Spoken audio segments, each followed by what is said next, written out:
تو آپ حضرات کی اجازت کے ساتھ انشاءاللہ نبی کریم کی بارگاہ میں کچھ ٹوٹے پھوٹے الفاظ جوڑ کر میں لایا ہوں یہاں پر، اور سوائے آیات قرآن اور احادیث کے کہ قرآن کی آیات اور احادیث اہل بیت علیہ السلام وہ الفاظ ہیں، وہ کلمات ہیں کہ جو انسان کے دل کو نورانیت عطا کرتے ہیں. ان کے علاوہ جو میرے الفاظ ہیں، ظاہر سی باتیں کہ ٹوٹے پھوٹے الفاظ ہیں کہ کسی حد تک میں جو آپ کے سامنے مطلب کو مضمون کو معاذ کو پیش کر سکا. سورہ احزاب میں پروردگار عالم ارشاد فرما رہا ہے نبی کریم کے بارے میں کہ اے نبی، ہم نے تم کو کس طرح سے بھیجا، شاہدن و مبشرن و نذیر. ہم نے تم کو بھیجا ہے اس حال میں، ہمیں کچھ صفات دے کر بھیجا ہے کہ تم گواہ ہو، مبشرن خوشخبری دینے والے ہو، نذیرن خدا کا خوف دلانے والے ہو، داعیا الی اللہ باذنہ خدا کی خود اجازت سے تم لوگوں کو خدا کی جانب دعوت دیتے ہو، بس سراجا منیرا تم ایک ایسا چراغ ہو کہ جو مسلسل روشنی دے رہا ہے، دیتا رہے گا. نبی کریم کے حوالے سے اگر آپ جا کر کتب کا مطالعہ کریں، احادیث کا مطالعہ کریں، ایک بڑی عجیب مشکل میں انسان گرفتار ہو جاتا ہے. مشکل کیا ہے؟ وہ مشکل یہ ہے کہ نبی کریم کے ناکوں تک کے نام موجود ہیں، حمار اور فرس کے نام موجود ہیں، بغلہ کے نام موجود ہیں. یہ مختلف سواریوں کی کیٹیگریز ہیں. اب ظاہر سی بات ہے اردو میں اس کا ترجمہ کروں تو مناسب نہیں لگتا، اس لیے میں عربی میں ان الفاظ کا انتخاب کر رہا ہوں کہ نبی کریم کے ناکوں کے نام موجود ہیں، عصا کا نام موجود ہے، تلوار کا نام موجود ہے. اور پھر یہ تو شخصیت کا ایک پہلو نبی کریم کا، یعنی نبی کریم اپنی ذات سے تعلق رکھنے والی ہر چیز کا تعین اور تشخص امت کو پیش کر رہے ہیں. مطلب نبی کی لاٹھی، نبی لاٹھی کا عصا کا نام یہ ہے. مطلب نبی کا اونٹ لے آؤ، نبی کا فرس لے آؤ، نبی کا حمار لے آؤ. نبی کے حمار کا نام یہ ہے، فرس کا گھوڑے کا نام یہ ہے، اونٹنی کا نام یہ ہے، تلوار کا نام یہ ہے. یہ عربچی، یہ کلاب، یہ ٹوپی اصحاب سے ملتے تھے اس وقت پہنتے تھے، سفر میں جاتے تھے اس وقت پہنتے تھے، گھر میں ہوتے تھے اس وقت پہنتے تھے. تو یہ سارے سلسلے نبی کریم کی ذات کے موجود ہیں. یعنی نبی کی ذات سے تعلق رکھنے والی وہ چیزیں جو بے جان ہیں، اپنا ایک تشخص اور تعین رکھتی ہیں. پھر سوال یہ پیش آتا ہے اگلا مرحلہ کہ نبی کی ذات سے اصحاب کو بڑی محبت تھی. تاریخوں میں لکھا ہے، علماء نے بیان کیا ہے، حوالہ نبی کی ضرورت نہیں. اتنا واضح مسئلہ ہے یہ کہ جب نبی کریم وضو فرماتے تھے یا پانی کو استعمال کرتے تھے تو قطرے اصحاب اچک لیتے تھے اپنے ہاتھوں میں. نبی سے تعلق ہے. اور ہماری یعنی عالم اسلام کی روایات میں بڑی عجیب و غریب چیزیں ہیں کہ جو ہمارے لحاظ سے شرعاً جن میں اشکالات ہیں، اور ذات نبی کریم سے یہ توقع نہیں ہے کہ وہ ان کاموں کی اجازت دیں اگرچہ تاریخ نبی کریم سے منسوب ان کاموں کو بیان کیا گیا. تو سوال یہ ہے کہ نبی کریم کہ جن کی شخصیت اس طرح سے تھی، شاہدن و مبشرن و نذیرن و داعیا الی اللہ باذنہ سراجا منیرا، یہ روشن چراغ ہیں جو مسلسل روشنی دے رہے ہیں. اس شخصیت کا جب مطالعہ کیا جائے تو دو طرح کی چیزیں سامنے آ سکتی ہیں. ایک تو خود ذات پیغمبر کا مطالعہ کیا جائے اور ذات پیغمبر میں کتنی طاقت تھی، روحانیت، معنویت، تقویٰ، زہد، طہارت نبی کریم کس حد تک امت میں منتقل کر پائے. اگر آپ خود ذات نبی کریم کے بارے میں دیکھیں گے اور مطالعہ کریں گے تو آپ کو واضح ہو جائے گا، غیر مسلموں کے سامنے بات واضح ہے کہ نبی کریم کی شخصیت بلند ترین شخصیت ہے، عظیم ترین شخصیت ہے. پھر آپ جب نبی کریم کے ساتھ رہنے والے لوگوں کی جانب دیکھیں گے، صحابہ کرام کی طرف دیکھیں گے، ازواج کی طرف دیکھیں گے تو آپ کو لگے گا یہ نبی کریم کا کتنا خیال رکھتے تھے، یہ نبی کریم کے وضو کا پانی اچک لیتے تھے، یہ نبی کریم سے متعلق چیزوں کا کتنا احترام کرتے تھے، نالین کا کتنا احترام کرتے تھے. لیکن پھر آپ جب قرآن میں جائیں گے تو آپ کو یہ بھی دکھے گا کہ جو نبی کا اتنا احترام کرتے تھے یہی لوگ احد کا میدان چھوڑ کر بھاگ گئے. یہی خندق میں تھے، وہ بلغت القلوب الحناجر وتظنون باللہ الظنون، یہی لوگ تھے کہ جب جنگ خندق میں امتحان پیش آیا تو پروردگار فرمایا ہنالک ابتلی المؤمنون وزلزلوا زلزالا شدیدا۔ یاد کرو خندق کا وقت کہ جب پروردگار عالم نے مومنین کا امتحان لیا، اور پھر اس کے بعد ہوا کیا؟ ہوا یہ بلغت القلوب الحناجر، تمہارے دل کلیجے منہ کو آنے لگے۔ یہ محاورہ کیا اردو کا کلیجہ منہ کو آ گیا؟ یعنی اردو میں تھوڑا سا مختلف ہے، عربی میں اس کا معنی یہ ہے کہ انہیں موت آ رہی تھی خوف سے۔ تو پروردگار فرما رہا ہے ہنالک ابتلی المؤمنون، پروردگار نے صاحب ایمان لوگوں کا امتحان لیا، اسی لشکر میں صاحبان ایمان بھی، اور پھر پروردگار نے فرمایا وہ لوگ کہ جن کے دلوں میں مرض تھا، وہ لوگ جو منافق تھے، انہوں نے کیا کہا؟ ما وعدنا اللہ ورسولہ الا غرورا، پروردگار نے ہمارے ساتھ جو وعدہ کیا ہے وہ جھوٹا وعدہ کیا تھا، نبی نے ہمارے ساتھ جھوٹا وعدہ کیا تھا۔ اور وہیں پر مومنین نے کہا ھذا ما وعدنا اللہ ورسولہ، یہ جو کفار کا لشکر سامنے آ گیا ہے یہی وعدہ پروردگار اور رسول خدا نے ہمارے ساتھ کیا تھا۔ تو یہاں سے میں آپ کی زحمت کو ختم کر دوں کہ حضور آپ کو نبی کے اطراف میں جو لوگ ہیں، نبی کی شخصیت جن لوگوں کے ذریعے آپ سمجھ سکتے ہیں، وہاں پر دو طرز تفکر ملنا ہے۔ ایک طرز تفکر ہو کہ جو ڈگڈگی کی آواز سنائی دے، قرآن فرما رہا ہے کہ یہ نبی کو کھڑا چھوڑ کر بھاگ کے چلے گئے۔ ایک وہ لوگ کہ جب خطبہ پڑھنا ہے نبی کریم جمعے کی نماز کا، قد یعلم اللہ الذین یتسللون منکم لواذا، خدا خوب اچھی طرح سے سمجھ گیا ہے کہ تم میں سے کون خطبے کے دوران مسجد چھوڑ کر بھاگنے کے چکر میں رہتا ہے۔ ایک وہ گروہ کہ جو جنگ کے احد میں میدان چھوڑ کے بھاگ رہا ہے، ایک وہ گروہ جو جنگ خندق میں جس کے کلیجے منہ کو آ گئے ہیں، ایک وہ گروہ جو کہہ رہا ہے کہ اللہ اور اس کے رسول نے جھوٹا وعدہ کیا۔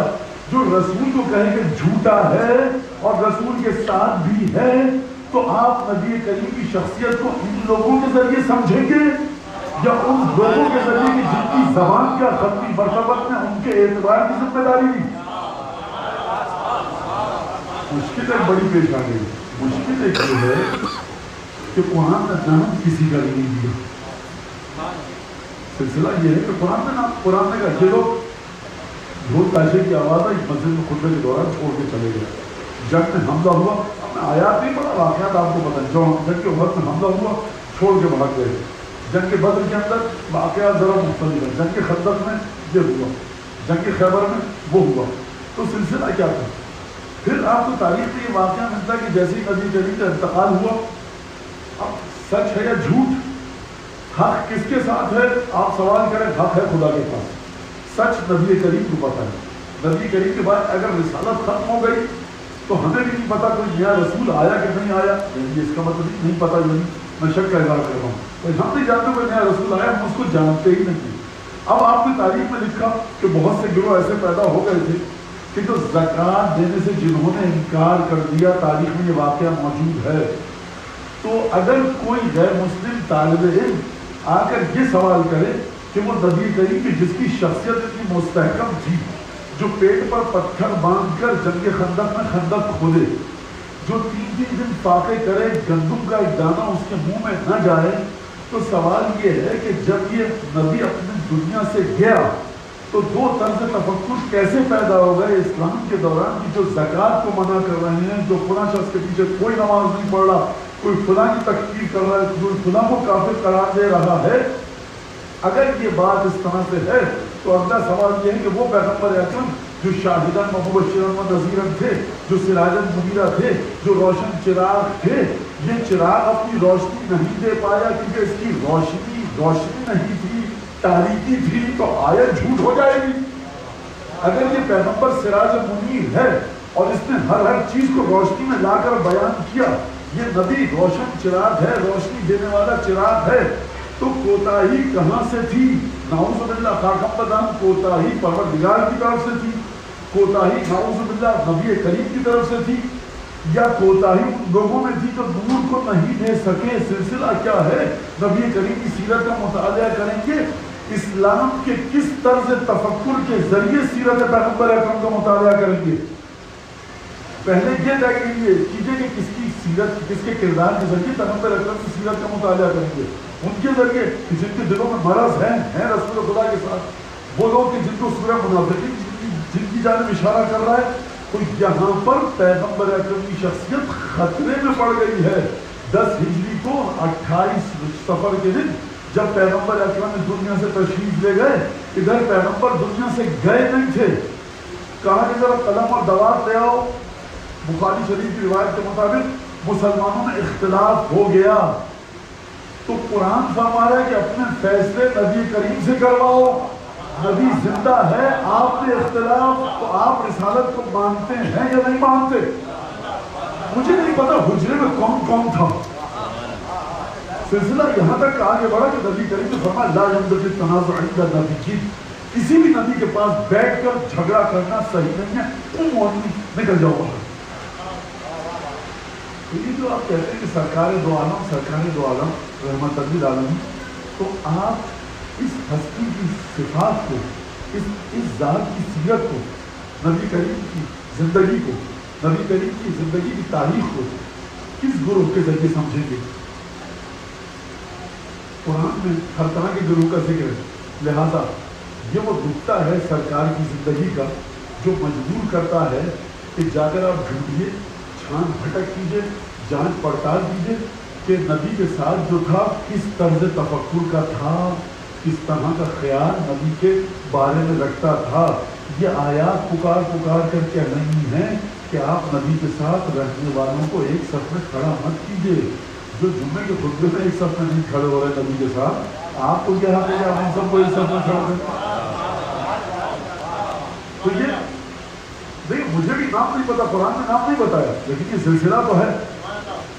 تو نبی کریم کے ساتھ ایک بڑی مشکل ہے، یہ نورانیت منتقل کیوں نہیں ہو پائی؟ میں نے عرض کیا، دوبارہ اس بات کو عرض کروں اور بات کو آگے بڑھوں، تو یا تو ذات پیغمبر اکرم میں کوتاہی بھی نہیں ہو سکتی۔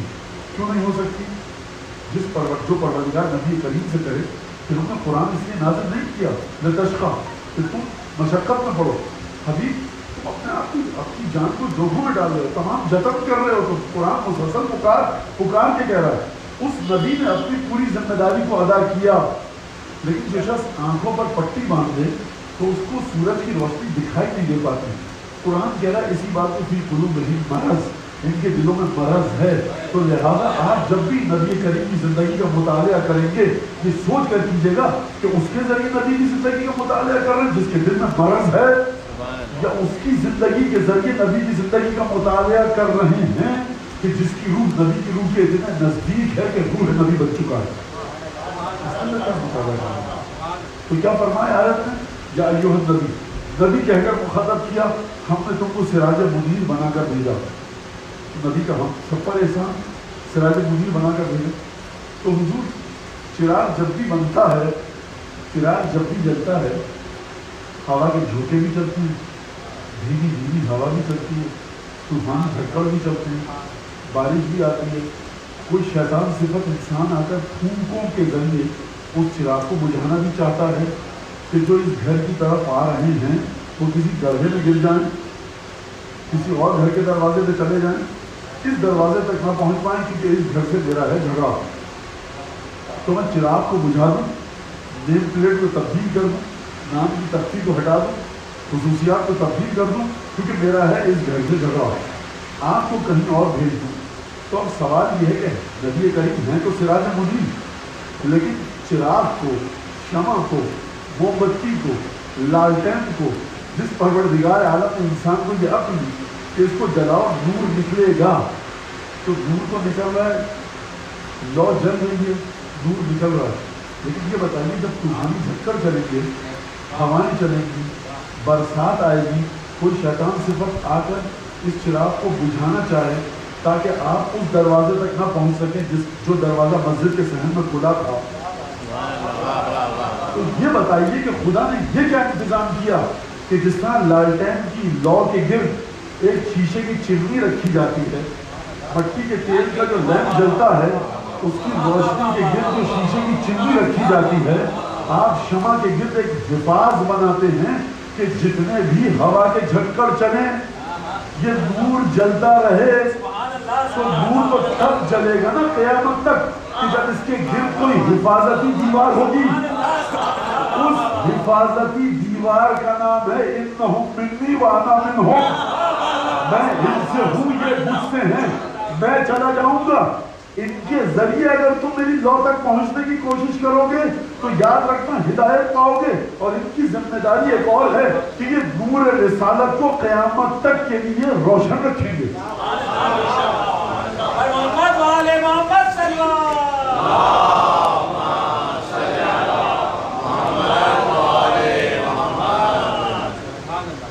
بالکل صحیح ہے، ہمارا بھی عقیدہ ہے دون عالم میں دولہا ہمارا نبی۔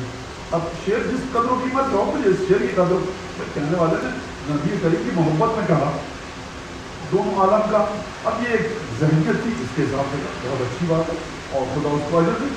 لیکن سوال ہے سراج منیر تو آپ نے دیکھ لیا، تو اس سراج منیر کو بجھنے سے بچایا کس نے؟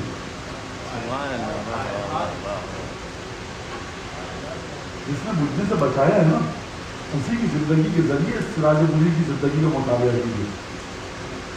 انسان جب کوئی پیغام لے کر، نیا پیغام لے کر کسی سماج میں آتا ہے تو اس کو تین چیزوں کی ضرورت پڑتی ہے: سماجی، اخلاقی اور سیاسی سپورٹ۔ یہ تینوں لفظ ایک ہی ہیں، سماجی، سیاسی اور اخلاقی، moral support, political support, social support. اس کو آسان لفظ میں کیا کہا جائے کہ صاحب میں اس معاشرے میں آیا، میں نے ایک بات کہی تو 10-20 لوگ میرا دفاع کر رہے ہیں، جہاں میں نہیں بھائی دیکھیے مولانا نے صحیح بات کی، آپ غلط کہہ رہے ہیں، اس سے دفاع کر رہے ہیں، 10-20 لوگ جمع ہو جائیں۔ ایک تو یہ سپورٹ۔ دوسری سپورٹ کیا ہوگی؟ جب میں کوئی کام کروں گا تو فقیر نادار بھی لوگ ہوں گے، تو یہاں پر ضرورت پڑے گی۔ اب یہاں پر سوشل سپورٹ کی بات نہیں ہے، یہاں پر پولیٹیکل سپورٹ کی بات نہیں ہے، یہاں مورل سپورٹ کی بات نہیں ہے، یہاں پر بات ہے فائنینشیل سپورٹ کی۔ میں اپنا نظریہ پیش کرنا چاہ رہا ہوں، لیکن بھوکا شخص جو آئے میرے پاس پیسے نہ ہوں اس کو روٹی کھلانے کے، میرے پاس پیسہ نہ ہو سردی اور گرمی کا لباس دینے کے، میرے پاس پیسہ نہ ہو اس کو چھت دینے کے، تو یہاں پر بات آتی ہے مورل سپورٹ کی، فائنینشیل سپورٹ کی۔ جب فائنینشیل اور سوشل اور پولیٹیکل سپورٹ میں کروں گا تو کچھ میرے دشمن بھی ہوں گے، دشمنوں کے لیے چلے گی تلوار۔ تو پروردگار عالم نے یہ تینوں سپورٹس اس سراج منیر کو دی۔ یہ تین ذاتیں ایسی ہیں کہ جنہوں نے نبی کریم کو اپنے حصار میں لے کر نبی کی رسالت کے چراغ کو برقرار رکھا۔ سوشل سپورٹ کا نام ہے، پولیٹیکل سپورٹ کا جناب ابو طالب۔ طاقت اور پاور کے ذریعے میں سپورٹ دی گئی وہ ہے علی بن ابی طالب کی تلوار، اور فائنینشیل سپورٹ کا نام ہے جناب خدیجہ۔ ان تین ہستیوں کو ہٹا کر اگر ختمی مرتبہ کی تاریخ کا مطالعہ کیا نا تو بڑا احسان فراموش اور شرم و حیا سے عاری ہے وہ کہ جو ان تینوں ہستیوں کو ہٹا کر نبی کریم کی ذات کا مطالعہ کرے۔ آپ نے بڑی آسانی سے کہہ دیا کہ سراجن منیرہ، روشن چراغ۔ یہ تو بتائیے کہ قرآن کے ذریعے سمجھیے کہ روشن چراغ اگر ہے تو خدا کا نور ہے کہ نہیں ہے؟ خدا نے اس چراغ کو روشنی دی ہے کہ نہیں دی ہے؟ یہ جو چراغ جل رہا ہے نور خدا کو بکھیر رہا ہے کہ نہیں بکھیر رہا؟ فرمائی نور اللہ بافواہہم، یہ لوگ چاہتے یہ ہیں کہ خدا کے جلائے ہوئے روشن نور کو اپنی پھوکوں سے بجھا دیں، اپنی پھوکوں سے۔ بڑی حماقت کی جانب نشاندہی کی آیت میں۔ اب بھائی بچہ یہ نہ سمجھے مولانا کہہ رہے ہیں کہ آیت میں یہ مضمون ہے نعوذ باللہ حماقت والا۔ میں کہہ رہا ہوں کفار و مشرکین کی حماقت کی جانب نشاندہی کی ہے آیت میں، لیکن تم اس حد تک گر گئے دشمنی رسول میں کہ ہے یہ نور خدا، اس نور کے پیچھے مشیت عزتی، پھوکے تمہاری بے قیمت منہ کی نور اللہ ہے، پھوکوں سے بجھا رہے خدا کی جلائے میں چھوڑا کو واللہ متم لنورہ، خدا اپنے نور کو پائے تکمیل تک پہنچا کر رہے گا۔ ایک جگہ فرمایا کافروں کو جتنا ناگوار مجھے، دوسری جگہ فرمایا مشرکوں کو جتنا ناگوار مجھے۔ اب سمجھ لیجیے کہ مشرک کا لفظ کیوں آیا، کافر کا لفظ کیوں آیا، خوب توجہ کیجیے گا۔ نور خدا ہے رسول خدا، اور یہ کفار اور مشرکین یہ چاہتے ہیں کہ اپنی پھوکوں سے نور خدا کو بجھے۔ اچھا تو نور خدا کو بجھا رہا ہے، خدا مشرک اس کو کیوں کہہ رہا ہے؟ خدا کہہ کہ یہ بڑے احمق ہیں، نادان ہیں۔ خدا اس فعل کی جانب ان کے اشارہ نہیں کر رہا کہ جو ان کا حماقت سے بھرپور فعل ان سے سرزد ہو رہا ہے، خدا ان کے دل کی کیفیت کو بتانا چاہتا ہے کہ جو نور خدا کے سامنے آئے وہ در حقیقت مشرک ہے. نور خدا جلایا خدا نے. تم چاہ رہے ہو یہ جو دروازہ صحن میں کھلا ہے تمہیں یہ ناگوار گزر رہا ہے کہ کیوں کھلا ہے؟ کھولا کس نے ہے؟ نبی نے. کس کے حکم سے؟ خدا کے.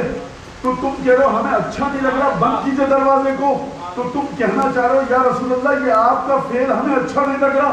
اور رسول کا کوئی فعل اس کا اپنا فعل نہیں ہوتا, یہ خدا کا فعل ہے. یعنی جو شخص خدا کی مشیت کے سامنے اپنی عقل کو لے کر خدا کی مشیت سے نہ جائے, یہ خدا کے مقابلے میں اپنے آپ کو بھی خدا سمجھ رہا ہے. یہ شرک کی بدترین مثال ہے.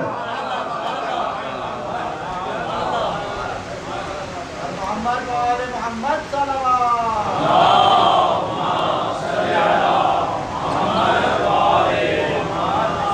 اور دلوں میں بیماری کتنی ہے. قرآن کہہ رہا فی قلوبہم مرض, سورہ منافقون نازل ہوا.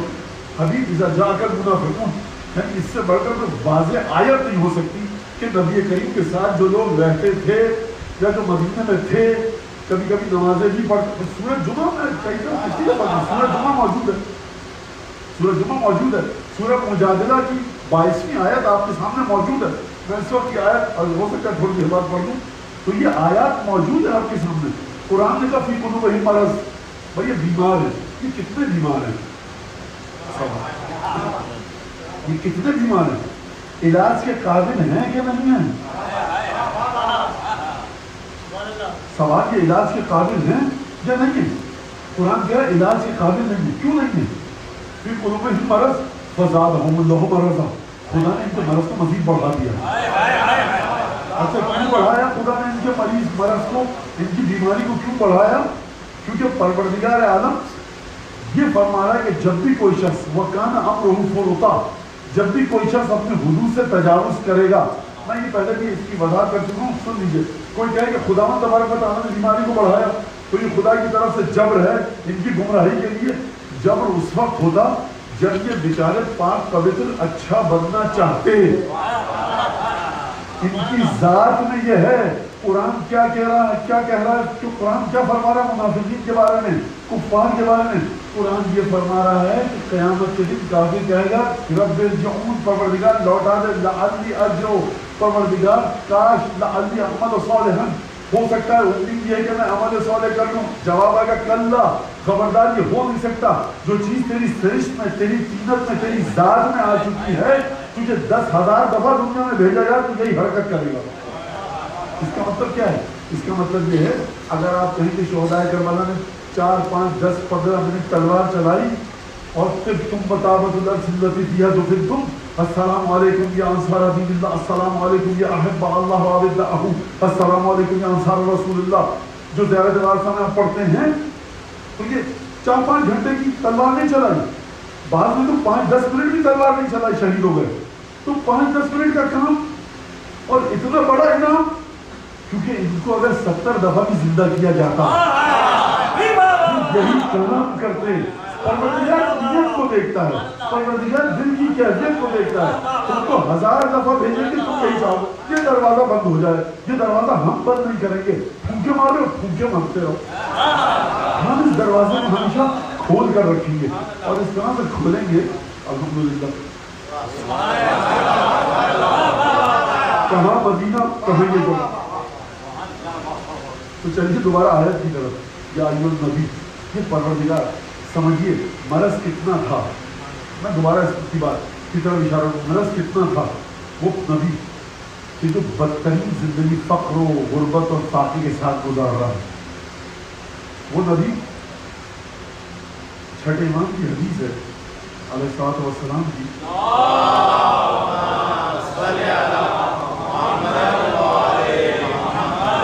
مولا نے ایک دوسرے کانٹیکسٹ میں اس بات کو ایک دوسرے سیاق و سباق میں فرمایا, مولا نے چھٹے امام میں, لیکن بہرحال حقیقت تو ہے. فرماتے ہیں کہ اس جا فیہا مع خاصتے, ایسا جا کر دنیا کو دیکھ, یدل کا مساوی دنیا. تو تو جب نبی کریم کی زندگی کو دیکھے گا تو یہ نبی کریم کی زندگی تجھے بتائی دنیا کتنی حقیر ہے. کیونکہ نبی کریم نے مجھے خود نہیں پتا کہ میں معنی کو منتقل کر پاؤں گا یا نہیں کر پاؤں گا، لیکن انشاءاللہ کہ میں کوشش کروں گا. نبی کریم کی زندگی کا مطالعہ کر جا کر تو ٹھکیمان فرمائے. نبی کریم کی زندگی تجھے بتائے کہ دنیا کتنی حقیر ہے، کتنی حقیر ہے. اس جاعل فیہا مع خاصتے کہ نبی کریم اس دنیا میں بھوکے رہے. اکثر و بیشتر اوقات نبی کریم بھوکے رہے.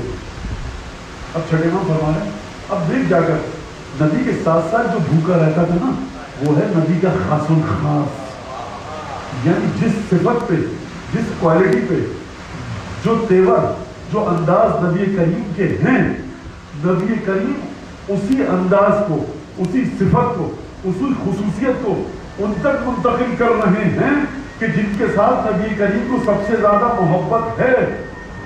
اب دیکھو جا کر نبی کریم کی زندگی میں سب سے زیادہ تکلیفوں میں کون رہا؟ جو رہا سب سے زیادہ اسی نے اس چراغ کی روشنی کو کسب کیا.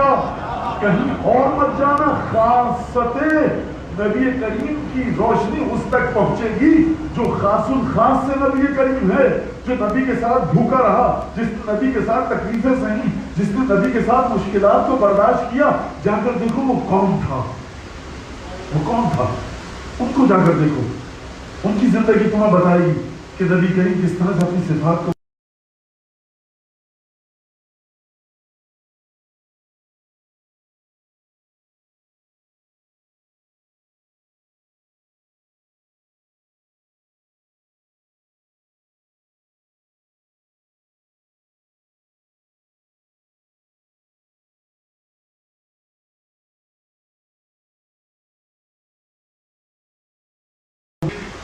وہ خدا کے انبیاء ہیں. اچھا ہمارا ایمان انبیاء کے مقابلے میں کچھ نہیں ہے، حقیقی ترین بھی ایمان نہیں ہے ہمارا. ہماری زندگی میں وہ بلائیں نہیں آتی جو انبیاء کے پاس ہیں. کیوں؟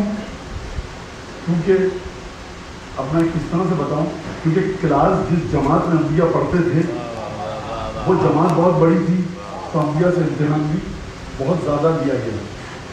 اس کو دور کر دیں تھوڑا سا، دور بھیجے محمد پیچھے.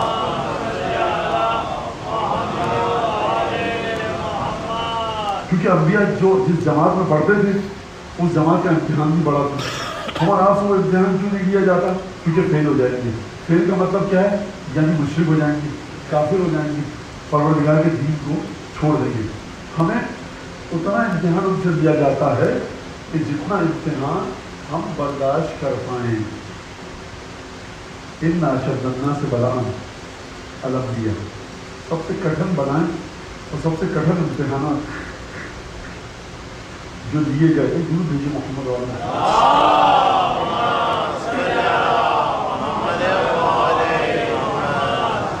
سب سے زیادہ کٹھن امتحانات جو لیے گئے وہ انبیاء سے لیے گئے، ثم الامثل فالامثل. اور پھر اس کے بعد جو امتحان دیے گئے وہ ان لوگوں سے لیے گئے کہ جو جتنا نبیوں سے نزدیک تھا اس سے اتنے کٹھن امتحانات لیے گئے. یعنی اب اگر آپ کو دیکھنا ہے نا کہ سراج منیر سے نزدیک ترین کون ہے تو جا کر دیکھیے کہ امتحانات سب سے کس نے کٹھن امتحانات کیے، سب سے زیادہ بلاؤں میں کون تھا. یہ سراج منیر کی پہچان کا ایک طریقہ. وہ شخص کہ جو جمعے کی نماز کے دوران نبی کریم کو چھوڑ کر چلا جائے، وہ شخص جو جنگ کے عہد میں نبی کریم کو چھوڑ کر چلا جائے، وہ شخص جو جنگ کے خندق میں یہ کہے اللہ اور اس کے رسول نے جھوٹا وعدہ کیا ہے، تو اس کی بات کیا کریں گے آپ؟ وہ تو اس لائق ہی نہیں ہے کہ آپ اس کو نبی کریم سے متصل کر کے دیکھیں. جا کر دیکھیے نبی کریم نے کیا کام کیا. میں یہ عرض کر رہا تھا کہ کردار ایسا ثابت کیا اپنا کہ جس میں کسی بھی قسم کی کوئی نکتہ چینی نہیں کر سکتا.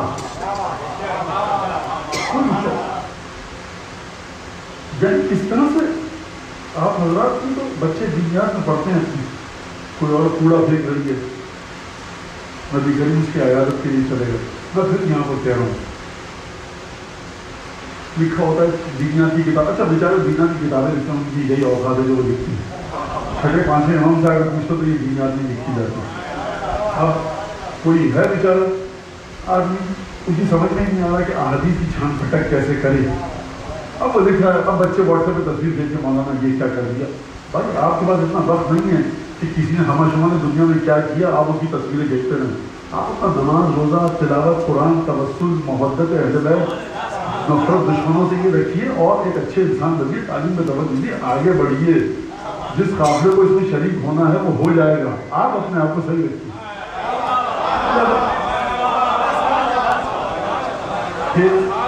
میں نے پتا مولانا یہ امام حسین کی بات، یہ مولا کائنات کی بات لکھ دیا تو آپ کی سمجھ آیا تو نہیں آئی، تبھی تو آپ پریشان ہو جاتے. یریدون لیطفئوا نور اللہ بافواہہم، یہ چاہتے ہیں خدا کے نور کو پھونکوں سے بجھائیں.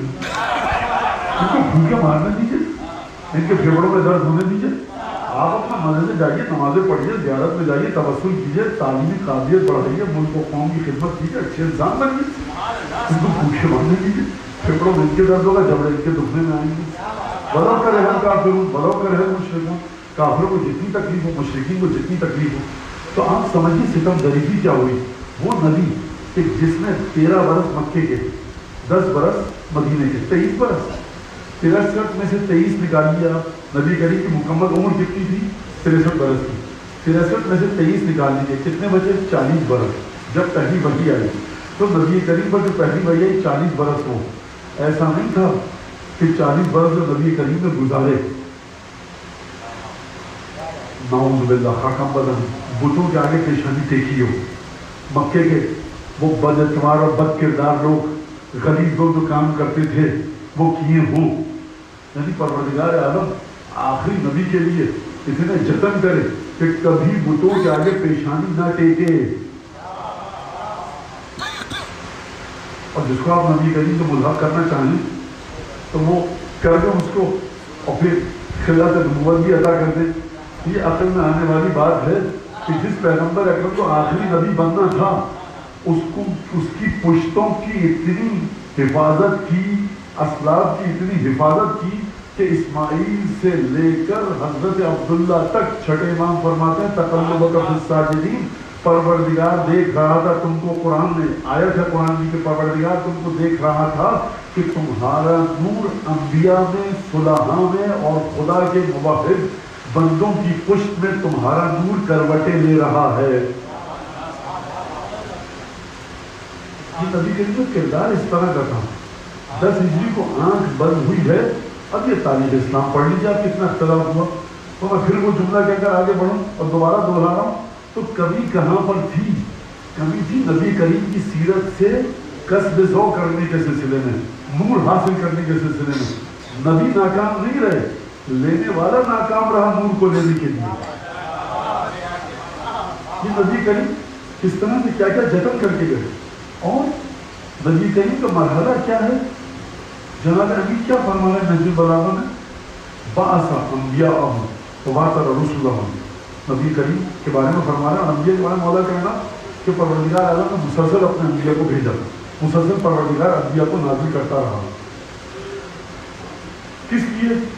لیستعدوہ میثاق فطرتہ ولیصیر لہم دفائن العقول وَيُذَكِّرُهُمْ مُنْسِيَ نِعْمَتِهِ. نہج البلاغہ یہ خطبہ مشہور معروف جملہ ہے، ذاکرین خطبہ بہت پڑھتے ہیں جملے کو.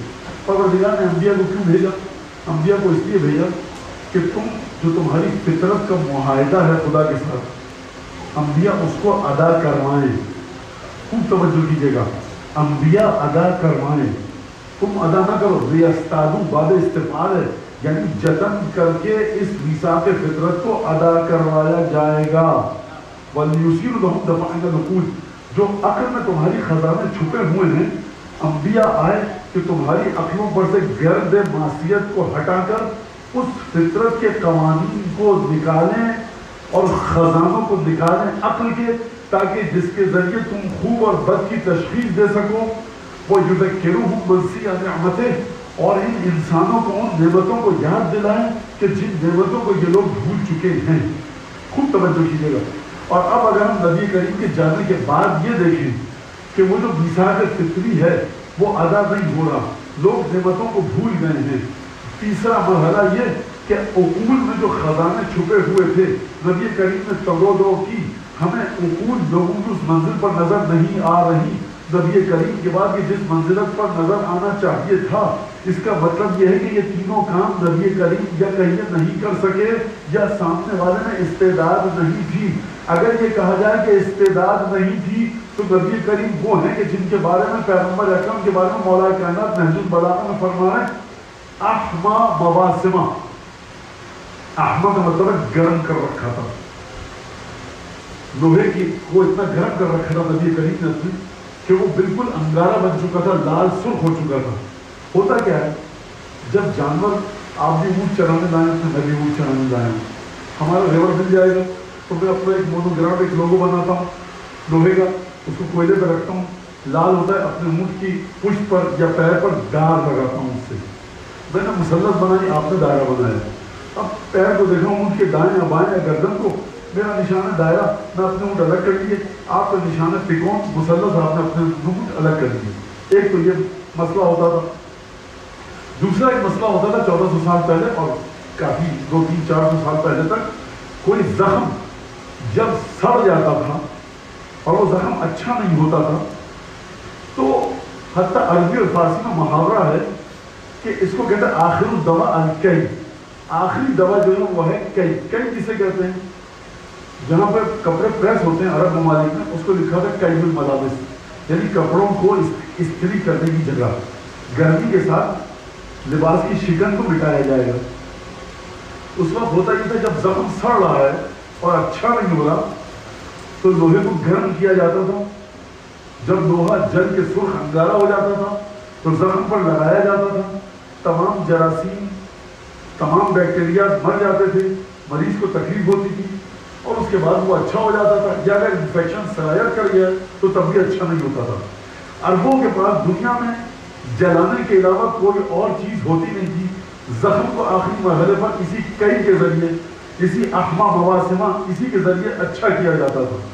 تو مولا کائنات فرمانے نبی کریم کے بارے میں قد احما مواسمہ، نبی کریم نے اپنی دواؤں کو، یہ کنایا امام مولا کائنات استعمال کر رہے ہیں نبی کریم کے لیے، استعارہ استعمال کر رہے ہیں، جو تمہارے زخموں کو، روحانی زخموں کو اچھا کرنے کے سلسلے میں طبیب الدوار، نبی کریم وہ معالج نہیں تھے، نبی کریم وہ ڈاکٹر اور حکیم نہیں تھے جو اپنے مطب میں بیٹھتا ہے۔ مولا کائنات فرما رہے ہیں طبیب الدوار، نبی کریم اپنا صندوقچہ لے کر تمہارے روحانی امراض کے علاج کے لیے دوائیں صندوقچے میں رکھ کر ڈھونڈتے رہتے تھے کہ کہاں کوئی بیمار ملے اور احما مواسمہ میں دار لگا کر اس کے جسم کے روح کے زخم کو اچھا کروں۔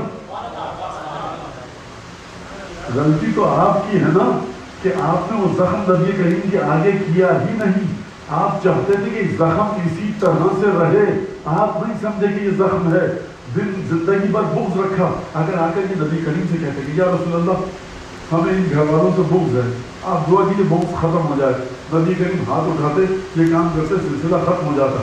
لیکن کیا جائے تو کیا کیا جائے کہ یہ منطق ہمیشہ سے زندہ ہے، تھی اور رہے گی۔ خلقتہ من طین و خلقتنی من نار، مجھے آگ سے خلق کیا، اس کو مٹی سے۔ جڑ کو دیکھنا ہے آپ کو تو وہاں جا کر جڑ کو دیکھیے۔ تو یہ نبی کریم نے کیا کیا، اس مقام پر آ کر اپنی زندگی کو ثابت کیا، پاکیزگی، صفائی، طہارت۔ نبی کریم صرف وہ عبادت گزار شخص نہیں تھے جو عبادتیں کرتا تھا، نبی کریم صرف صادق اور امین نہیں تھے، نبی کریم نے اپنے آپ کو سماج کی اس سطح پر رکھا، خوب توجہ کیجیے گا، کہ جس سطح پر زندگی گزار کر دوست و دوست دشمن بھی یہ کہے کہ یہ شخص سچا ہے، رازگو ہے، بلند کردار ہے، کیونکہ اس کے بعد تمام دنیا کی دولت آ رہی ہے، اس کے نماز سے بھوکے سو رہے ہیں، اس کی بیٹی کے پاس صحیح لباس نہیں ہے، اس کا داماد تلوار چلا رہا ہے لیکن اس کے پاس پیٹ بھر کے کھانے کو روٹی نہیں ہے۔ اگر یہ شخص، یہ نبی کریم اپنی حکومت کے لیے، اپنے خاندان کو آگے بڑھانے کے لیے نبوت کا جھوٹا دعویٰ اس نے کیا ہوتا تو سب سے پہلے اپنی بیٹی اور داماد اور نواسوں کے پیٹ بھرتا۔ اِذْ جَاءَ فِيهَا مَا خَاصَّتِ 5-6 امام فرما رہے ہیں نبی کریم دنیا میں کٹھن ترین حالات میں، نبی کریم نے خود بھی ان کٹھن حالات میں رہے اور ان لوگوں کو بھی کٹھن حالات میں رکھا کہ جن سے سب سے زیادہ لگاؤ تھا۔ دنیاوی لیڈر، دنیاوی سلاطین، دنیاوی بادشاہ، گورنر، وزیر، مشیر اپنے نزدیک ترین لوگوں کو آسانیاں فراہم کرتے ہیں، یہ سید و سردار کائنات اپنے نزدیک ترین لوگوں کو مشکلات میں ڈال رہا ہے۔ اب مجھے بتائیے آپ کہ نبی کریم اس سے آگے اور کیا کریں اور کیا کریں؟ تمام کام کر لیے لیکن تب بھی نبی کریم زندہ ہیں. قرآن نبی کریم کی زبان کی ضمانت دے رہا ہے, روح کی ضمانت دے رہا ہے. مرحلہ معراج پر گئے, تجلیات الہی دیکھی, موسیٰ رش کھا کر گر پڑے, دیکھ نہیں سکے. کوئی کہہ سکتا ہے موسیٰ نے تو آدھی تجلی دیکھی, کوئی کہہ سکتا ہے کوئی نہیں مانا, کوئی نابلد, کوئی احمد, کوئی توہین کرنے والا رسولوں کی کہہ سکتا ہے کہ موسیٰ نے تو کیا پتا کیا دیکھا کیا نہیں دیکھا. لیکن یہ بات ہے کہ تجلی کی جیسے ہی ابتدا ہوئی, فلما تجلی, جیسے ہی تجلی آئی موسیٰ غش کھا کے گر پڑے. یعنی موسیٰ برداشت نہیں کر پائے. یہ تو میں کہہ سکتا ہوں نا, خرا موسیٰ صاحب تھا, حضرت موسیٰ غش کھا کر گر پڑے. وہ تجلی نازل ہوئی تھی, موسیٰ غش کھا کے گر پڑے. فلما افاقہ, پھر افاقہ ہوا. افاقے کا لفظ وہاں آتا ہے جہاں جسم اور روح پر شدید قسم کا کوئی دباؤ آیا ہو. موسیٰ کیا دیکھا کیا نہیں دیکھا, میری کیا اوقات بتاؤں. اور یہ جو آخری نبی ہے نا, اس کو پروردگار عالم زمین سے اٹھا کر آسمان کی بلندیوں کی طرف لے کر جا رہا ہے اور کہہ رہا ہے نوریہ من آیات نا, اپنی نشانیاں دکھائیں گے. اور پھر جب زمین پہ رسول لوٹ کر آیا تو فرمایا من کذب الفؤاد ما رأى, ہمارے نبی نے جو کچھ دیکھا, نبی کے ہوش نے, شعور نے, عقل نے, ادراک نے اس کو جھٹلایا نہیں ہے. یہ کیا مطلب سنیے ذرا. آپ نے ایک دفعہ دیکھا یہاں پر شیر کو ٹہلتے ہوئے, آپ کہیں کہ میں نے شیر کو دیکھا, آپ کی آنکھیں ملیں گے اور شیر چلا گیا. اب آپ کہیں گے شاید مجھ پر دین کا غلبہ تھا. آپ اپنے شعور کے بارے میں شک میں مبتلا ہو جائیں گے. ہم نے شیر دیکھا تھا اس چھت پہ, یہاں کہاں سے آئے گا, سیڑھیوں سے گزر کے کھلبلی مچ جاتی, کوہرام مچ جاتا. کیسے ہو سکتا ہے یہ نہیں ہو سکتا. بھائی ہم نے خود دیکھا. اچھا تو شعور بینائی کو جھٹلا رہا ہے, آنکھوں نے دیکھا. اچھا پھر ہم نے غلط دیکھا ہوگا. چار لوگ کہتے ہیں دیکھیے کیسا مولانا کو بیوقوف بنایا, بیچارے نے شیر دیکھا تھا, ہم نے کہہ دیا نہیں تھا. تو جب جھٹلاتے کب ہیں, جب بڑی غیر معمولی چیز ہو, آپ کو اپنی بصارت پر, اپنی دید پر, اپنی نگاہوں پر اعتماد نہ ہو. شعور کہہ رہا ہے کہ میں نے دیکھا, آنکھیں کہہ رہی ہیں کہ میں نے دیکھا. شعور, عقل, ہوش, حواس, ادراک جھٹلاتا ہے. قرآن فرما رہا ہے ماں کذب الفؤاد ما رأى, شعور نے جھٹلایا نہیں پیغمبر کو جو نبی نے دیکھا. ماں ينطق عن الهوى, یہ اپنی ہوا اور حدیث سے کوئی گفتگو نہیں کرتا. والنجم, یعنی میں ابھی آج کسی مجلس کے سلسلے میں ہوتا ہے انسان اپنے مطالعات کو تازہ کرتا ہے, تو بحر المنوال کے اس چیپٹر کا مطالعہ کر رہا تھا کہ جہاں جو نبی کریم سے متعلق ہے خدا درجات بلند کرے اور برزخ میں وہ چیز عطا فرمائے علامہ مجلسی کو کہ جو محدثین اہل بیت کو ملے گی. تو عجیب باتیں لکھی ہیں علامہ مجلسی نے, اور ظاہر سی بات ہے کہ مختلف مواقع کی مناسبت سے انسان مطالعہ کرتا ہے تو تازی ہوتی رہتی ہیں باتیں. اتنی عجیب بحث ہے, نبی کو امی کیوں کہتے ہیں, اتنی عجیب بحث ہے کہ والنجم اذا ہوا کا مطلب کیا ہے. پانچویں امام چھٹے امام سے حدیث نقل کی علامہ مجلسی نے, والنجم اذا ہوا. ایک تفسیر ہے اس آیت کی, ایک تعویل ہے اس آیت کی. تفسیر یہ کہ کسی کے گھر پر ستارہ اترا, ستارہ ان کے گھر پر اترا, جلن آپ کو ہوئی, یہ تفسیر ہے. اب ستارہ کیوں اترا, آج کا سائنس پڑھنے والا بچہ علامہ مجلسی کی عقل پر شک کرے گا. علامہ مجلسی 400 سال پرانے آدمی سے کیا پتا ان کو کہ ستارہ کہیں بڑا ہوتا ہے دنیا سے, ستارہ دہلی میں آ ہی نہیں سکتا. تو حضور علامہ مجلسی نے وہاں پر تفسیر بیان کی ہے اس بات کی. فرمایا ہے کہ ستارہ جو اطلاق کیا گیا اور لفظ ستارہ جو استعمال کیا گیا, یہ عرب کی ذہنیت کے مطابق تھا کیونکہ ایک روشن کروی اسفیئر جسم باڈی آسمان سے نیچے آئی تھی. لوگوں نے کہا کہ ستارہ اترا, ورنہ ہر شخص جانتا ہے کہ ستارہ کائنات سے دنیا سے بہت بڑا. یہ تفسیر ہے. اور والنجم اذا ہوا کی تعبیر معصوم نے بیان کی. نجم کا معنی ہے رسول خدا. اذا ہوا, جب وہ دنیا سے ہٹ کر آخرت کا سفر کرے تو یہ دیکھو خیال رکھنا اس وقت بڑے کٹھن حالات پیش آنے والے ہیں. کیسے سمجھے انسان. وبالنجم هم یہتدون, ایک ستارہ ہے کہ جس کے ذریعے تم ہدایت پاتے ہو. وہ علامات, اور اس ستارے کی کچھ علامتیں ہیں کہ کیسے اس ستارے کے نور سے متصل ہو جاؤ گے. وہ 12 ستارے ہیں ان میں. قرآن نے کس طرح سے گفتگو کی ہے؟ تو نبی کریم کیا فرمانے ہیں؟ اور پھر امی کے لفظ پر جو بحث کی ہے عجیب گفتگو کی ہے. امی کا مطلب اس کو لکھنا پڑھنا نہیں آتا. آخر تک نبی کریم کو لکھنا پڑھنا نہیں آیا. تو یہ جو آپ یہ فرماتے ہیں حضور کہ لا یمکن الثنا کما کان حق ہوگی، اے نبی کریم آپ کی ثنا اس طرح تو نہیں ہو سکتی جو حق ہے. بعد از خدا بزرگ تو ایک قصہ مختصر. خدا کے بعد آپ ہی سب سے بڑے ہیں. یا صاحب الجمال و یا سید البشر، اے صاحب زیبائی اور جمال، اے سید بشر، اے کائنات کے انسانوں میں سید و سردار. تو حضور کائنات میں افلاطون بھی ہے، کائنات میں ارسطو بھی ہے. اگر نبی کریم سے آپ فلسفے کا کوئی مسئلہ پوچھیں اور نبی کریم نعوذ باللہ خاتم بدانا علیہ باللہ شرما کا سر جھکا لیں، بھائی ہم سے تو قرآن مجھے فلسفہ تو ہم کو نہیں آتا، تو یہ سید بشر کیسے ہوگا؟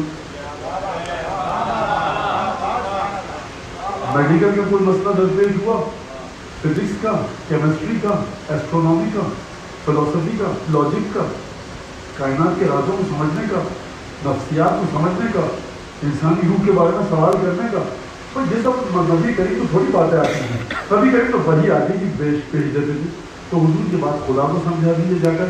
خدا کہہ رہا ہے سراجن منیرا، یہ روشنی دیتا ہے، تمہاری جو بھی گمراہی ہوگی یہ نبی کریم روشنی دے گا. اگر فلسفہ ملا صدرہ آپ کی سمجھ میں نہیں آ رہا، افلاطون ارسطو نہیں سمجھ میں آ رہا ہے، ابن رشد سمجھ میں نہیں آ رہا، تو ذات نبی کریم روشن چراغ ہے. جہالت کو آپ پیش کیجیے نبی کریم کے سامنے، دور وہاں سے آئے گا. جس سراجن منیرا ہے تو کس طرح سے یہ ہو سکتا ہے کہ امی کا مطلب یہ کہ لکھنا پڑھنا نہیں آتا تھا. پھر علامہ مجلسی نے، اب یہ بار بار میں ذکر کر رہا ہوں اس لیے کہ حق ادا ہو کہ نہ ہوتی ذات علامہ مجلسی تو ہم کو یہ روایتیں نہیں ملتی. یہ محنت جو کی علامہ مجلسی نے، فرمایا کہ نبوت سے پہلے نبی کریم نے نہ لکھا نہ پڑھا، کیونکہ اگر یہ کام کرتے تو الزام یہ لگتا کہ تم تو لکھنا پڑھنا جانتے تھے، پرانے مذہب کی کتابیں پڑھ لی تم نے جا کر، ہو سکتا ہے فارسی بھی سیکھ لیو، سنسکرت بھی سیکھ لیو. جو قافلے ایران سے آتے تھے، جو مسالے لے کر جنوب ہند سے آتے تھے، جو قافلے آتے تھے یمن سے، تم نے لکھنا پڑھنا سیکھا. اب لاکھ نبی کریم قسمیں کھائیں، ارے بھائی میں صرف عربی پڑھتا تھا، ہندوستان میں سنسکرت بولی جاتی ہے، وہاں پر عبرانی بولی جاتی ہے، عربک لینگویج بولی جاتی ہے، میں تو صرف عربی لکھتا پڑھتا تھا. قرآن کا پیغام شک کی زد میں آ جاتا، ورنہ پروردگار عالم جو نبی کریم کے بارے میں یہ کہے وہ علمک ما لم تکن تعلم، حبیب تم کو وہ سب کچھ سکھا دیا جو تم نہیں جانتے تھے. یعنی نبی ہر کمال کا مصدر ہے. مولا کائنات فرماتے ہیں میرے پاس جو بھی کمال ہے وہ رسول خدا سے ہے. اب مولا کائنات کی خوشخطی میں لکھا ہوا قرآن یہ کمال کہاں سے آیا؟ جو نہیں جانتا تھا اس نے کیسے سکھایا؟ تو علامہ مجلسی نے اس بات کی تعبیر کی ہے، توجیہ کی ہے، تفسیر کی ہے، وجہ بیان کی ہے. 7، 8 اور ایک روایت کے مطابق 12 معنی بیان کیا علامہ مجلسی نے امی کے. عجیب سلسلہ ہے یہ. پھر جو رسالت کے بارے میں جس طرح سے گفتگو کی ہے، یہ رسول کس مقام پر ہے، کس منزلت پر ہے.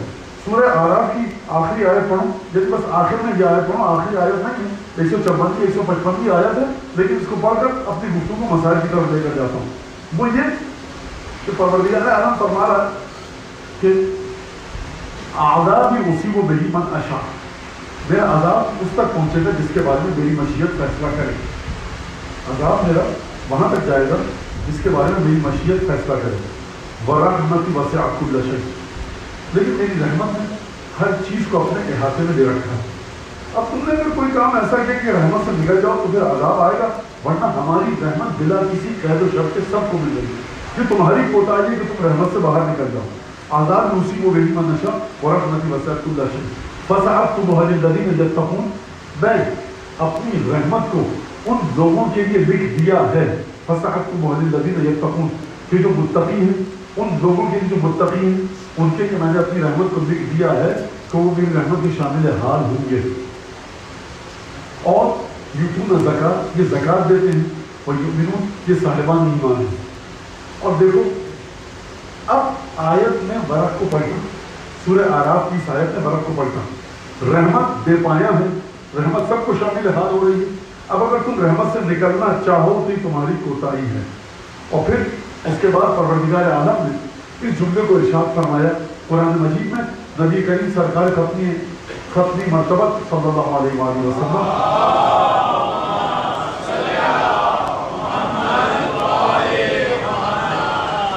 متقین کی تعریف قرآن بیان کر رہا ہے. متقی کی تعریف قرآن بیان کر رہا ہے. متقین کون لوگ ہیں؟ الذین یتبعون النبی الامی الذی یجدونہ مکتوبا فی التوراۃ. یہ وہ لوگ ہیں کہ جو نبی کریم کی پیروی کرتے ہیں، اس نبی کی جو امی ہے پیروی کرتے ہیں، جس کی علامتوں کو تورات میں لکھا ہوا پایا ہے. اور اس نبی کی دو خصوصیات پہلی کیا ہیں؟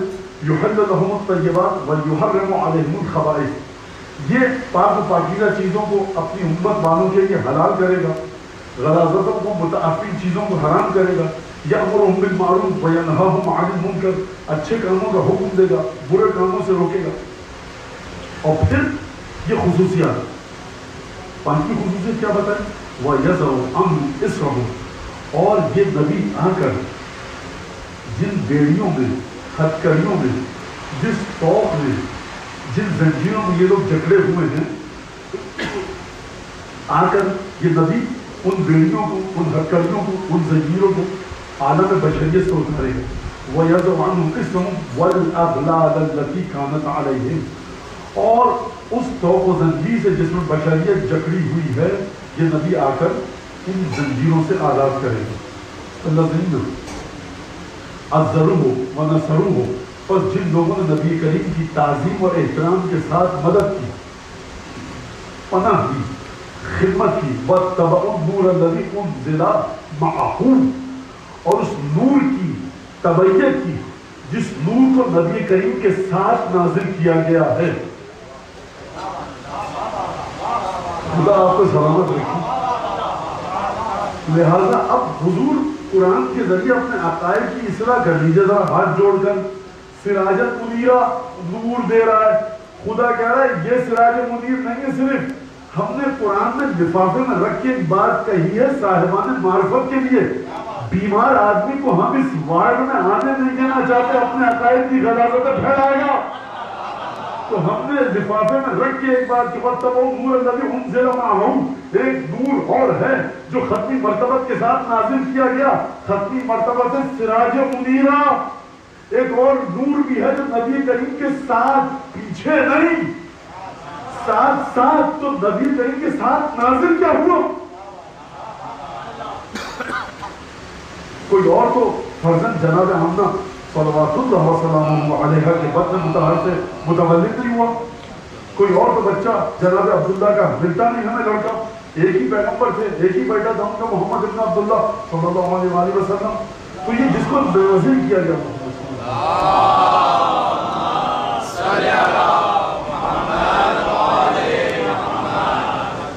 نازل کیا گیا ساتھ میں. خدا کہہ رہا ہے نور. نور کی خصوصیت کیا ہوتی ہے؟ روشن کرتا ہے ہر ایک کو. تو نبی اگر یہ نور نبی ہی ہیں تو پروردگار فرماتا ہے وَاتَّبَعُوا النُّورَ الَّذِي أُنزِلَ مَعَهُ. وہ لوگ کہ جن لوگوں نے اس نور کی پیروی کی، جن کو نبی کے ساتھ نازل کیا گیا ہے. نبی کے ساتھ نازل ہوا کیا؟ تو روح نبی نازل ہوئی، پھر نبی کے ساتھ نبی کا وجود نازل ہوا. تو ایک لحاظ سے میں آپ کی مشکل آسان کر دوں کہ اب جا کر ڈھونڈیے کہ نفس سے نبی کون ہے.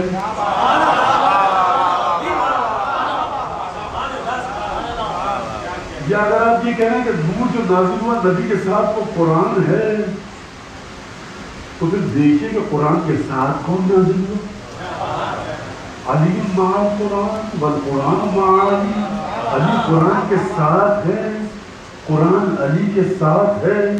اگر آپ کہیں نور سے مراد قرآن ہے کتابی صورت میں، تو نبی کریم فرمانے عالم اسلام کے محدثین پکار کے کہہ رہے ہیں کہ علی قرآن کے ساتھ ہے، قرآن علی کے ساتھ ہے. اگر نور قرآن ہے تو قرآن علی ہے، اگر علی قرآن ہے تو قرآن نور ہے. یہ ساتھ نازل ہوئے. آپ کہیے نہیں مولانا خدا کی زبان تو نعوذ باللہ کسی نے نہیں پکڑی تھی، خدا کہہ سکتا تھا وَاتَّبَعُوا الْقُرْآنَ الَّذِي أُنزِلَ مَعَهُ، جو لوگ قرآن کے پیچھے چلتے ہیں نبی کے ساتھ نازل کیا گیا، تو نہیں قرآن نہیں ہے، نور کچھ اور ہے. تو دیکھیے پھر نبی کے ساتھ کیا نازل ہوا.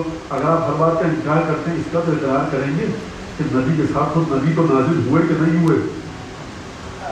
نور مصطفیٰ کہاں پر ہے؟ قرآن کس کو کہہ رہا ہے روح مصطفیٰ؟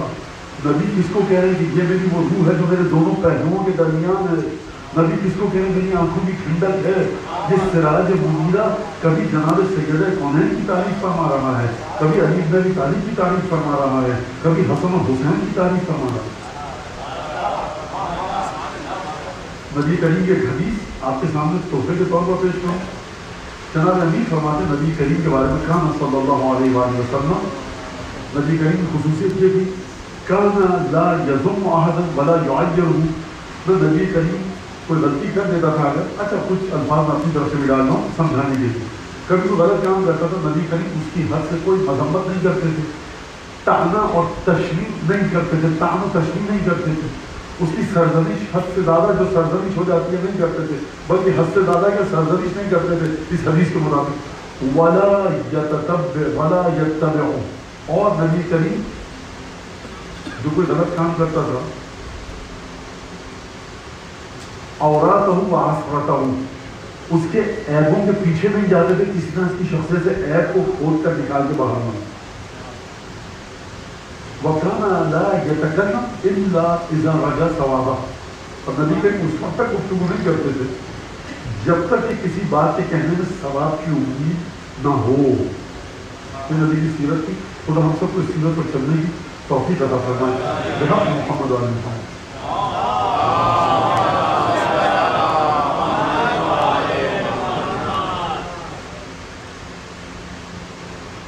بقیہ تو منزل ہے شب شہادت ختمی مرتبہ ہے، اور وہ ایک شب عاشور کا آغاز آج سے ہوا ہے.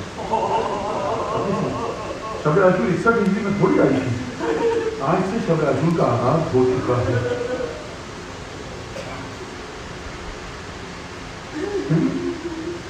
میں جو میں پریشانی آپ کو اپنی بتا دوں کہ نبی کریم کی جو شہادت کے واقعات ہیں نا وہ اتنے عجیب و غریب ہیں. خدا ہم کو چھٹے امام اور پانچویں امام سے متعلق رہنے کی توفیق عطا فرمائے کہ ان دونوں ہستیوں نے، ان دونوں ذوات مقدسہ نے جس طرح سے نبی کریم کی شہادت کے واقعات پر گفتگو فرمائی ہے، آپ کس بات کو لے کر وہاں پہ گفتگو کریں گے؟ ہر جگہ پر مسائل ہیں، ہر جگہ پر اہل بیت کے دکھ درد کی داستان ہے. کہا کہ بلاؤ ادعونی خلیل، میرے خلیل کو بلاؤ.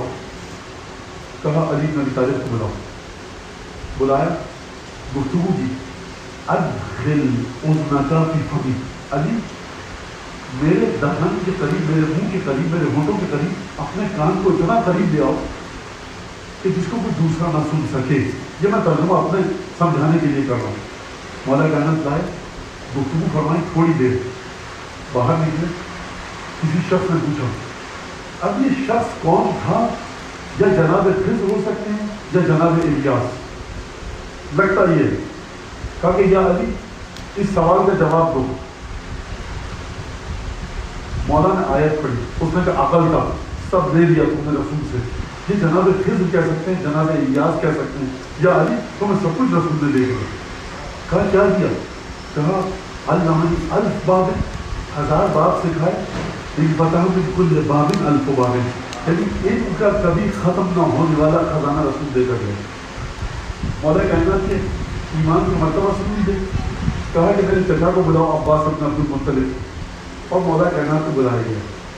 کہا یا ام محمد، رسول خدا فرمایا اپنے چچا سے کہ محمد مصطفیٰ کے چچا اتاخذ تراث محمد وتنجز عداتہ وتؤدی دینہ. لیکن لفظ بڑا عجیب ہے واقعی. صلی اللہ علیہ یا رسول اللہ صلوات اللہ وسلام علیہ، یعنی کیا بات، جس وجود کی کرنیں حسن و حسین میں ہو، اس کے بارے میں اس کا نام منانے کے لیے بیٹھے ہیں.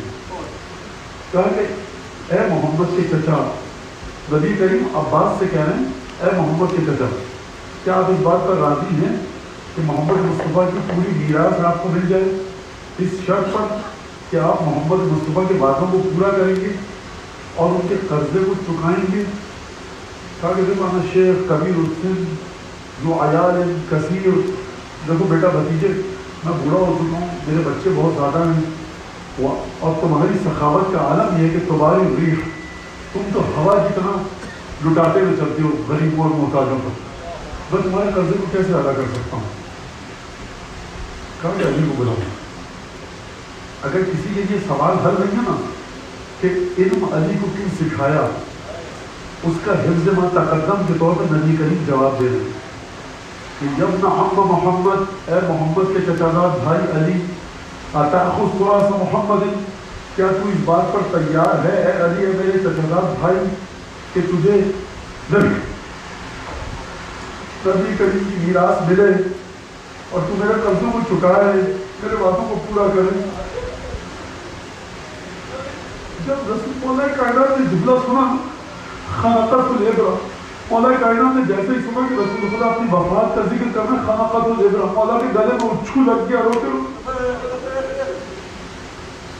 یا رسول اللہ میں بالکل تیار ہوں۔ کون علی کہہ رہا ہے؟ جس کے گھر میں کھانے کو نہیں ہے، جس کی بیوی کے پاس اوڑھنی مناسب نہیں ہے، جس کے بچوں کے چہرے بھوک کی شدت سے اودے ہو جاتے ہیں، وہ کہہ رہا ہے یہ ہے رسالت پر ایمان علی ابن ابی طالب کا۔ کچھ نہیں ہے میرے پاس، آپ کا قرض ادا کروں گا، آپ کا حکم ہے۔ بس ایک دفعہ جبرائیل اور میکائیل نازل ہوئے، نبی کریم کا سر اقدس مولا کائنات کی گود میں۔ جبرائیل نے یا محمد علی کو حکم دیجیے کہ آپ کی پائکی پر سامنے کھڑا ہو جائے، آپ کا سر میں سنبھالوں گا۔ جبرائیل نے سر سنبھالا کہ یا محمد اخبر ہو، سرکار مصطفیٰ آپ کا آخری وقت ہے، آپ علی سے ایک بات کہیے، اے محمد علی سے پوچھئے آپ فہمت یا علی، علی سمجھ میں آیا کہ نہیں آیا؟ جب محمد مصطفیٰ سرکار نے پوچھا نا کہ سمجھ میں آیا، ایک دفعہ علی پھر کے بل کھا کے گر پڑے، دوبارہ ہوش آیا، کہا وعدہ کرتا ہوں صبر کروں گا، کہا ٹھیک ہے اب اس بیوی کو بلاؤ جو کائنات کی تمام عورتوں کی سردار ہے، فاطمہ آئی، کہا فاطمہ حرمت خدا پامال ہوگی، صبر کرو گی، کہا صبر کروں گی، کہا تم دونوں بچوں کو بلائیے، حسن آئے حسین آئے، کہا شہزادوں صبر کرو گے، کہا صبر کریں گے۔ ایک دفعہ وقت رسالت وقت آخر قریب آیا، مولا کائنات فرماتے رسول کا سر میری آغوش میں، سیدہ کونین رسول کے پاس بیٹھی ہیں۔ ایک دفعہ دونوں شہزادوں نے دیکھا، میں کس کے مسائل بیان کروں؟ رسول کی شہادت نہیں ہے، یہ فاطمہ کی شہادت ہے، یہ علی کی شہادت ہے، یہ حسن اور حسین کی شہادت ہے کہ اہل بیت کی یتیمی چاہیے۔ ایک دفعہ لگتا ہی ہے، یہ میرے الفاظ ہیں، ایک دفعہ لگتا ہی ہے کہ رسول کی سانسیں بے ترتیب ہوئی،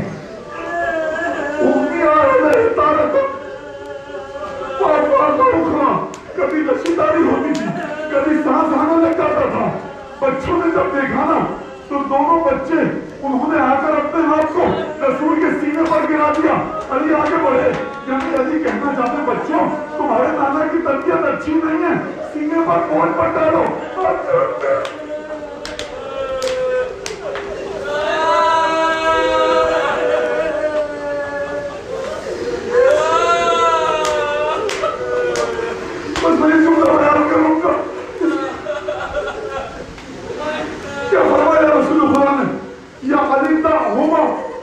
بچوں کو میرے سینے پر لے کر رہتے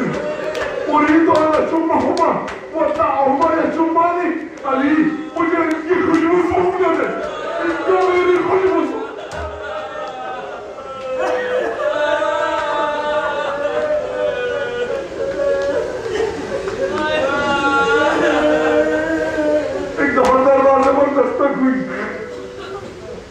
ایک دفعہ دروازے پر دستک ہوئی، بیوی نے پوچھا کون ہے؟ کہا غریب من الغرباء هل تعذرون یا اہل بیت ان ادخل علیکم، ایک پردیسی ہوں بڑی دور سے آیا ہوں، گھر کا دروازہ کھولو تاکہ اندر ہوں. کسی نے فرمایا ان رسول اللہ لمجهول، اس وقت رسول کسی سے نہیں مل سکتے. دوبارہ دستک ہوئی، یہی جملہ بی بی کا وہی جواب. دوبارہ دستک ہوئی، یہی جملہ یہی جواب. ایک دفعہ نبی کریم نے آنکھیں کھول کر دیکھا، شہزادی سے مخاطب ہوئے. کہا بیٹا فاطمہ جانتی ہو یہ کون ہے؟ کہا کہ نہیں بابا جان. کہا فاطمہ یہ موت کا فرشتہ ہے، کسی گھر میں داخل ہونے وقت اجازت نہیں لیتا. یہ تیرے گھر کی فضیلت ہے کہ اجازت لے کر داخل ہو رہا ہے. ایک دفعہ بیوی نے کس طرح سے دروازہ کھولا، یہ موت کا فرشتہ اندر آیا، رسول خدا کو سلام کیا.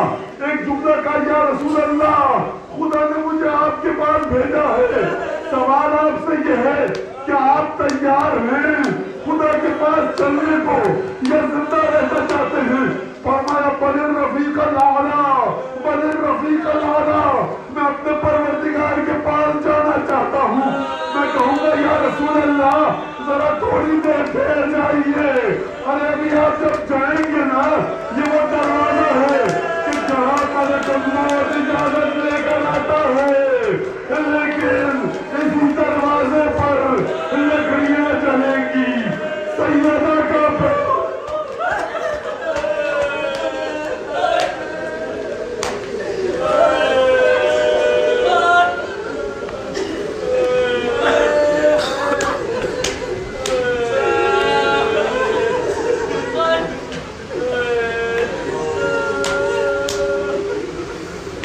اللہ علیہ یا نبی اللہ یا نبی رحمت یا ضعیف الحلق صلی اللہ علیہ یا جد الصدق صلی اللہ علیہ یا خاتم المرسل صلی اللہ علیہ یا سیدنا و مولانا و شفیع ذنوبنا یا بقیت اللہ آجرک اللہ فی مصاب جدک رسول اللہ و فی مصاب جدک الحسن المشتر. اللہم کن اللهم كن وليك الحجة ابن الحسن صلواتك عليه وعلى آبائه